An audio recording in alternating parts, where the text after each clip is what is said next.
Olá, muito boa tarde. A partir de agora, você confere as notícias desta terça-feira, dia 3 de maio.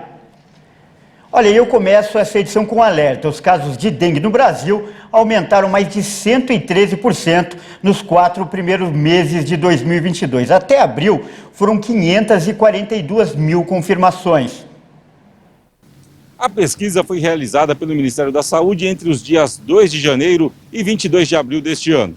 De acordo com o estudo, esses 542 mil casos registrados este ano praticamente se igualam aos registrados dos 12 meses do ano passado, 544 mil.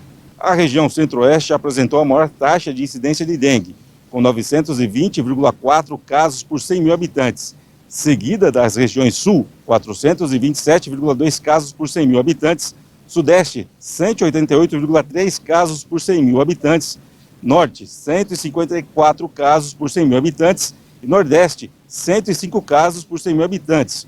O estado de Goiás tem sido um dos mais afetados, liderando a incidência da doença no país, com 1.366 casos para cada 100 mil habitantes. De janeiro até agora foram registradas 160 mortes no Brasil.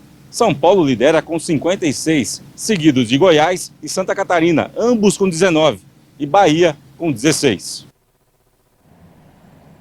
E mudando de assunto, a gente fala agora de economia. A atividade industrial cresceu 0,3% em março, de acordo com os dados divulgados pelo IBGE nesta terça-feira. A boa notícia é que essa é a segunda alta seguida, mas a má notícia é que, mesmo assim, o índice fecha o trimestre em queda.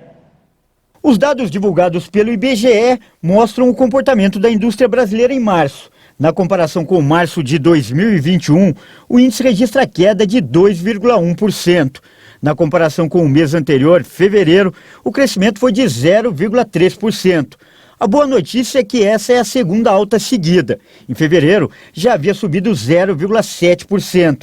Mas a má notícia é que a queda de 2% em janeiro ainda não foi compensada. E a indústria brasileira vai fechar o trimestre com baixa de 4,5% em relação aos mesmos 3 meses do ano passado. A atividade que mais influenciou positivamente no crescimento foi a de veículos automotores, seguida pelos produtos químicos, bebidas, máquinas e equipamentos de informática, eletrônicos e ópticos. Os maiores recuos foram nos produtos alimentícios, combustíveis minerais, combustíveis derivados de petróleo e biocombustíveis, produtos de metal e máquinas e materiais elétricos. Entre as grandes categorias econômicas, 3 apresentaram alta: bens de capital, bens de consumo duráveis e bens intermediários. Por outro lado, a categoria de bens de consumo semi e não duráveis teve queda de 13,3%. Especialistas avaliam que a indústria brasileira continua sendo impactada pela alta dos preços das matérias-primas, a falta de insumos e a limitação de oferta. A piora no cenário externo devido à guerra na Ucrânia também tem atrapalhado as perspectivas para o ano. E o cenário se completa com a alta dos juros e a inflação persistente, que tem tirado o poder de compra e de consumo das famílias. E só nesse ano os brasileiros já pagaram mais de 1 trilhão em impostos. A informação é do Impostômetro, um medidor feito pela Associação Comercial de São Paulo, que registra em tempo real os tributos pagos no país. A marca trilionária foi atingida na madrugada de hoje. Os números não param e já passam de R$1 trilhão. A marca trilionária foi rompida na madrugada desta terça-feira, mais exatamente a 1h37. Esse é o valor que o brasileiro pagou em impostos só neste ano. O cálculo é feito pelo Impostômetro, um medidor que registra em tempo real todos os tributos que são pagos para os municípios, estados e para a União. E em 2022, a arrecadação está mais acelerada. No ano passado, a marca de R$1 trilhão foi atingida no dia 19 de maio, ou seja, mais de 2 semanas depois. Na avaliação da Associação Comercial de São Paulo, que é responsável pelo Impostômetro, a alta da inflação é o principal fator que contribuiu para o aumento no volume dos impostos pagos. A cesta básica, por exemplo, custa hoje quase 50% a mais do que em 2021. O Impostômetro foi criado em 2005 pela Associação Comercial. O objetivo é conscientizar os brasileiros sobre a carga tributária e incentivar as pessoas a cobrar por serviços públicos de qualidade dos governos. A guerra da Ucrânia completa hoje 69 dias e o conflito não acontece apenas no campo de batalha, mas também na economia. A União Europeia anunciou que não vai pagar pelo gás russo em rublos, como foi exigido por Moscou. A comissária europeia de energia, Kadri Simson, disse que a exigência russa de receber pagamentos em rublos é uma modificação unilateral e injustificada dos contratos.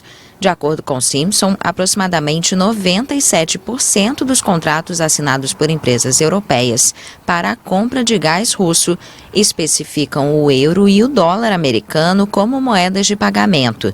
A comissária disse ainda que o bloco deve se preparar para uma suspensão no abastecimento. Na segunda-feira, uma reunião de ministros em Bruxelas foi a primeira do setor, desde que Moscou cortou o abastecimento à Polônia e Bulgária. Os dois países se negaram a pagar em rublos por suas importações de gás liquefeito.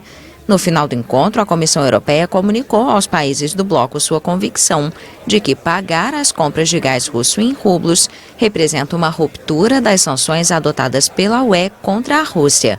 A questão se tornou uma enorme dor de cabeça para o bloco, já que praticamente 40% do gás liquefeito usado pela indústria europeia provém da Rússia.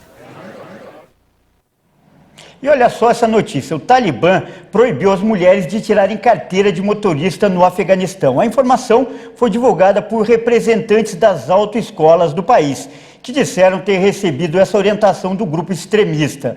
Mas as autoridades de trânsito locais negam que a medida tenha sido adotada. O Afeganistão é um país profundamente conservador e patriarcal.